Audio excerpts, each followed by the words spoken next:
Bonjour, aujourd'hui mon histoire s'intitule « L'orgueil du bandit ».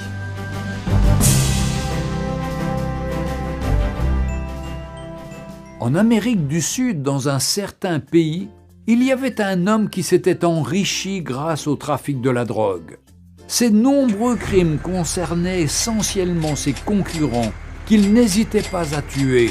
Mais à chaque fois qu'il comparaissait au tribunal, il était toujours innocenté. Son secret ? Il avait un très bon avocat.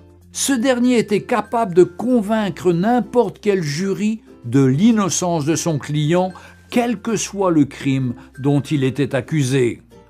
Après chaque procès remporté, l'avocat exhortait son client d'abandonner ses crimes et de changer.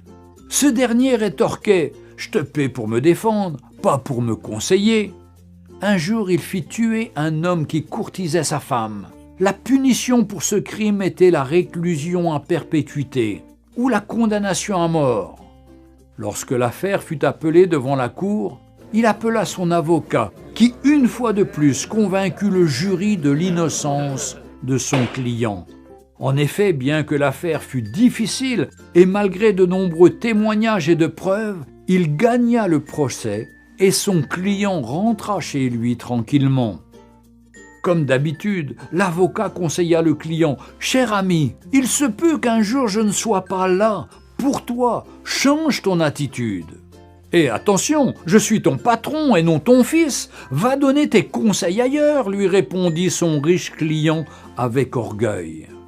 Un jour, il récidiva en tuant un pasteur qui militait contre le trafic des drogues. Mais quelque chose s'est passé, bien que l'affaire était difficile et très compliquée. Mais il était tellement sûr de son avocat qu'il appela ses amis, ses parents, sa femme et ses enfants pour assister au procès afin de voir comment il va humilier les juges et le ministère public. Alors qu'il se rendait au tribunal, il appela son avocat. Ce dernier lui rassura qu'il était en route et qu'il arrivait déjà. La salle était pleine à craquer et on attendait l'entrée du juge pour le début du procès.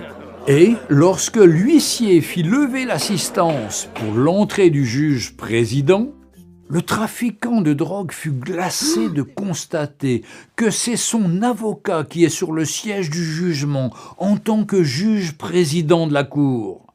Il n'était plus un avocat, mais un juge. Lorsqu'on annonça l'ouverture du procès, le juge leva la tête et dit « Hier, j'étais votre avocat, donc je me suis battu pour vous, même lorsque vous étiez coupable. Mais aujourd'hui, je suis un juge et mon jugement doit être équitable. » Les larmes aux yeux, l'homme riche supplia le juge, mais celui-ci lui répondit « Tu as eu ta chance lorsque je te donnais des conseils, mais tu ne m'as jamais écouté et tu n'as jamais changé de vie. Désormais, tu subiras la rigueur de la loi. » L'homme fut condamné à mort pour assassinat et trafic de drogue. Chers amis, toi qui pratiques le péché, le mensonge, l'hypocrisie, la fornication, les meurtres, l'animosité, les querelles, l'occultisme, l'alcoolisme, etc., etc. Aujourd'hui, Jésus-Christ est ton avocat auprès du Père. Il te conseille de changer, de te repentir, de te convertir avant qu'il ne soit trop tard et que tu rejettes sa voix. Mais un jour, il reviendra comme un juge et rendra à chacun selon ses œuvres. Il te dira « Hier j'étais ton sauveur, mais maintenant je suis ton juge. » Aujourd'hui, Jésus-Christ est notre avocat et rédempteur, mais le jour viendra où il jugera chacun équitablement. Jésus-Christ revient bientôt. Retrouvez Un jour une histoire sur www.365histoire.com.